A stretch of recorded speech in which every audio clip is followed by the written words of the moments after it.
یہ وہ لمحہ تھا جب ایک عام سپاہی تاریخ کا سب سے بڑا فاتح بننے جا رہا تھا۔ ایک نوجوان جس کا نام آنے والے صدیوں تک یورپ کے دلوں میں خوف اور مسلمانوں کے دلوں میں فخر پیدا کرے گا۔ وہ نوجوان جس نے سمندر پار کر کے اپنی کشتیاں خود آگ میں جلا دیں اور کہا واپسی کا کوئی راستہ نہیں، اب یا تو فتح ہوگی یا شہادت۔ یہ ہے داستان عظیم فاتح اندلس طارق بن زیاد کی۔ طارق بن زیاد رحمہ اللہ کا تعلق بربر قبیلے سے تھا جو شمالی افریقہ یعنی مراکش و جزائر کے علاقے میں آباد تھے۔ ان کی تاریخ پیدائش کے بارے میں مکمل طور پر یقین کے ساتھ کچھ نہیں کہا جا سکتا، لیکن یہ بات مسلم مورخین نے لکھی ہے کہ وہ ایک بہادر، نڈر اور غیر معمولی جنگی صلاحیتوں کے مالک تھے۔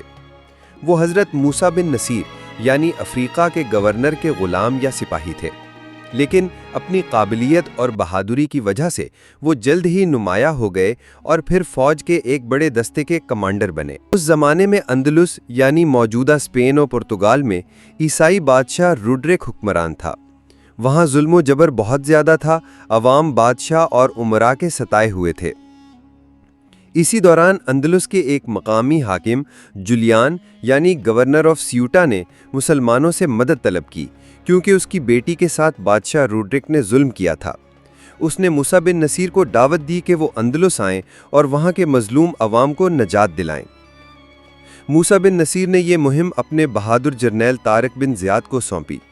سال 711 میں طارق بن زیاد 7000 سپاہیوں کے ساتھ سمندر پار کر کے اندلس کی طرف روانہ ہوئے۔ بعد میں 5000 مزید فوجی بھی ان کے ساتھ شامل ہو گئے۔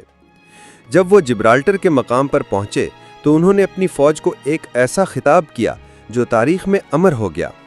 جب طارق بن زیاد اسپین کی سرزمین پر اترے تو انہوں نے اپنی فوج کو جوش دلانے کے لیے بحری کشتیاں جلا دیں تاکہ واپسی کا کوئی راستہ نہ رہے اور سپاہی صرف آگے بڑھ کر لڑنے پر مجبور ہوں۔ انہوں نے کہا، اے میرے مجاہدوں، سمندر تمہارے پیچھے ہے اور دشمن تمہارے آگے۔ اب تمہارے لیے کوئی راستہ نہیں سوائے اس کے کہ تم صبر و استقامت سے لڑو۔ اللہ کی قسم، اگر تم نے ثابت قدمی دکھائی تو یہ ملک اور اس کا خزانہ تمہارے قدموں میں ہوگا۔ یہ الفاظ سپاہیوں کے دلوں میں آگ کی طرح اترے۔ روڈرک نے مسلمانوں کا مقابلہ کرنے کے لیے تقریباً 1,00,000 فوج جمع کی، جبکہ طارق بن زیاد کے پاس صرف 12,000 مسلمان تھے۔ لیکن اللہ کی مدد اور طارق بن زیاد کی حکمت عملی نے کایا پلٹ دی۔ مسلمانوں نے غیر معمولی دلیری دکھائی اور بالآخر روڈرک کی فوج کو شکست فاش دی۔ کہا جاتا ہے کہ خود روڈرک بھی جنگ میں مارا گیا اور اس کی لاش کبھی نہ ملی۔ اس عظیم فتح کے بعد مسلمانوں نے تیزی سے اندلس کے بڑے بڑے شہروں کو فتح کیا: قرطبہ، تلیتلا، غرناطہ اور اشبیلیہ۔ یوں پورا اندلس مسلمانوں کے زیر نقین آ گیا۔ بعد میں موسیٰ بن نصیر خود بھی مزید فوج کے ساتھ اندلس آئے اور طارق بن زیاد کے ساتھ مل کر مزید علاقے فتح کیے۔ لیکن جب یہ خبریں خلیفہ ولید بن عبد الملک تک پہنچیں تو اس نے دونوں کو دمشق بلا لیا۔ تاریخی روایات میں اختلاف ہے۔ کچھ مورخین کہتے ہیں کہ دمشق پہنچنے کے بعد طارق بن زیاد کو معزول کر دیا گیا اور وہ ساری زندگی گوشہ نشین ہو گئے۔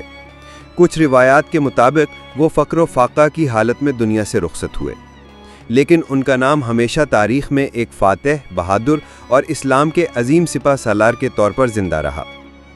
اندلس کی فتح نے مسلمانوں کو یورپ میں قدم جمانے کا موقع دیا۔ تقریباً 800 سال تک اندلس میں مسلمانوں کی حکمرانی قائم رہی، جو علم، تہذیب، فنون اور سائنس کا عظیم مرکز بنا۔ جبرالٹر کا مشہور پہاڑ آج بھی جبل طارق کے نام سے یاد کیا جاتا ہے۔ تو یہ نتیجہ نکلا کہ طارق بن زیاد رحمہ اللہ نے نہ صرف ایک ملک فتح کیا بلکہ یورپ کی تاریخ کا رخ بدل دیا۔ ان کا ایمان، عزم اور شجاعت آج بھی ہر مسلمان کے لیے مشعل راہ ہے۔